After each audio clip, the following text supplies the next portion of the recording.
Hello to all my story lovers. Welcome back in Storytime channel. I am Pallavi reading books for you.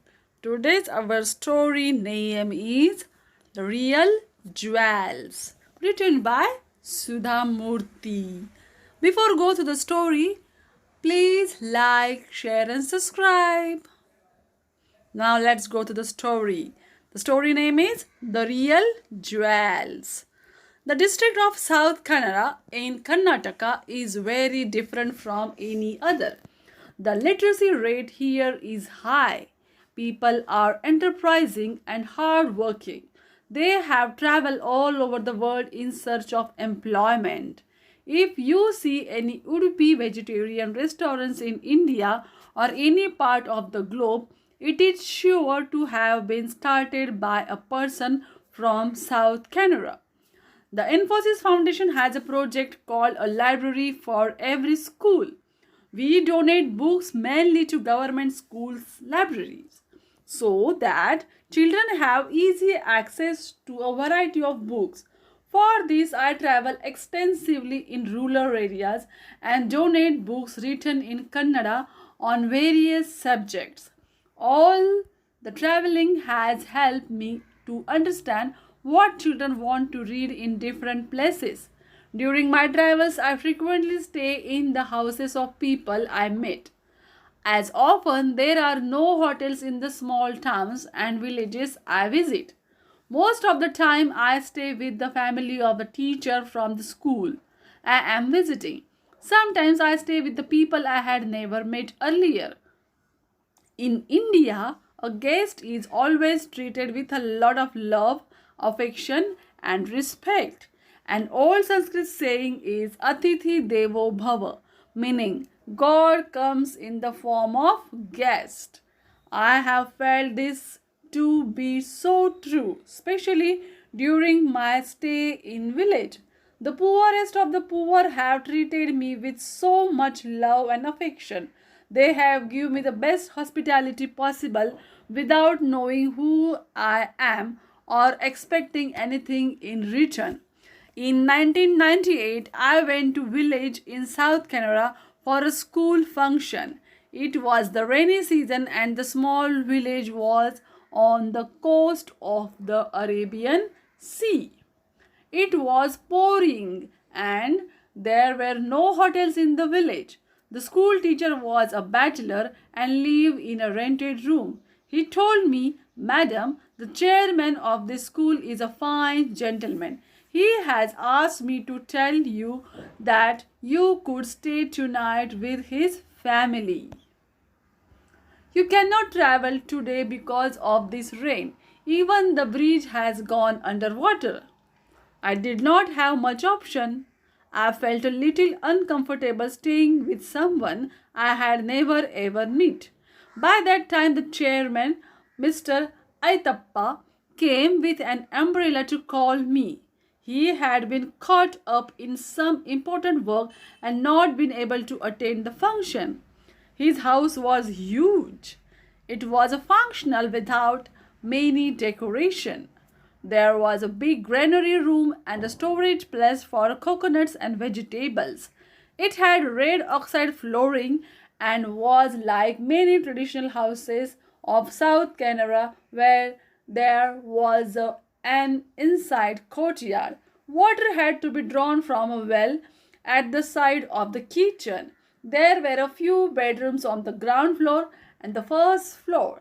There was a cow shed at the back, along with a large vegetable garden.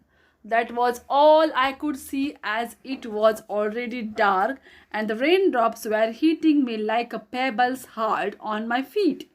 As soon as I entered, the lady of the house came with a warm smile and towels to wipe myself. Her smile put me instantly at ease.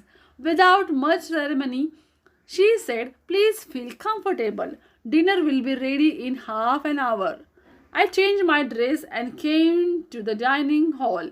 In the huge hall, there were only 4 people, including me. The couple and their elderly mother. Plantain leaves were laid on the floor, and the cook was serving. There were innumerable food items, and I did not know where to start. The old lady of the house was very gracious. She reminded me of my large hearted grandmother. After dinner, I wanted to chat with her. When I told her, she said, "If you want, you can stay in my room so that we can talk." I preferred that rather than staying all alone in the first floor guest room. I have always wondered why people in South Canara are so much more educated compared to any other districts of Karnataka. I asked Kutamma, "Did you study when you were young?" Kutamma said, as if she was in pain, "No, unfortunately, I did not go to school. When I was young, we were extremely poor, and I was a coolie in the garden of school teacher. I always felt education is essential. If you can read and write, you can secure a better job. In my case, it was not possible, so I was determined that my only son, Aitappa, should study as much as he could, and I would work hard for that.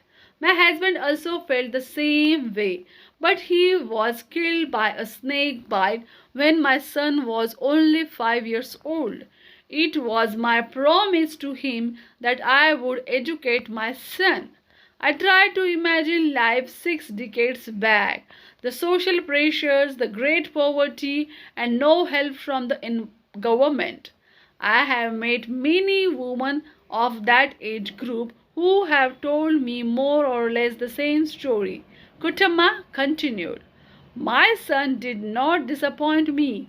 He went to Bombay as a hotel boy. He cleaned the plates in the morning and in the evening went to Mohavira Night School and studied there. Yes, I know this school. It is in Worli and is the oldest Kannada school in Bombay. Many children have studied there. Once he finished his schooling, he became a clerk at the counter of a hotel and went to night college. He got his degree and started his own hotel in Bombay.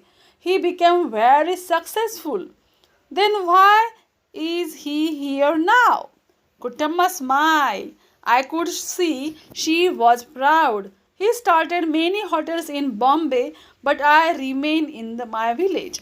I never felt comfortable in Bombay, in spite of all the money he had, because nobody spoke my language there, and I love this village. Yes, I know there is a saying in Sanskrit, Janani Janmabhumischa Swargadapi Gariyasi. It means your motherland is always a heaven. You are learned ladies, so you can recite all this in Sanskrit, but my institution told me to stay here and do something for our own people. My son became very wealthy and handed over his business to his son. He is now 65 years old, and 10 years back he returned to his village.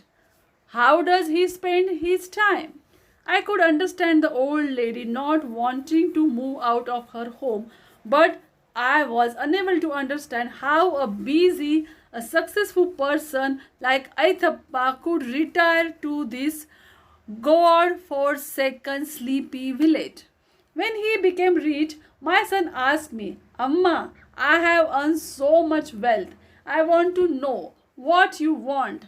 I remember you sold all your jewelry for my fees in college. You had only one meal so that I could have two. Now I want to buy lots of jewelry for you." What did you answer? I told my son that in life the real jewelry is education. The school teacher for whom I work when I was young used to tell everything will perish over a period of time: flowers, beauty, food. No person looks beautiful forever, but education brings confidence to your face, and that is the real beauty. I have crossed the age to wear jewelry. If you respect my wishes, build as many free schools as possible in as many villages in South Canada. My son understood my feelings. He himself shifted to this village and has till today built 10 such schools. He remains very busy managing these schools. Now I understood the reason behind the high literacy rate of the area. Women like Kutamma had never studied, but they had understood the importance of good education. They had insisted their children go to school. It is certainly true that if the man studies, only one person is educated, whereas if one lady studies, the entire family is educated. This is the end of the story. Do you like it? Then comment it. Subscribe my channel. Bye bye.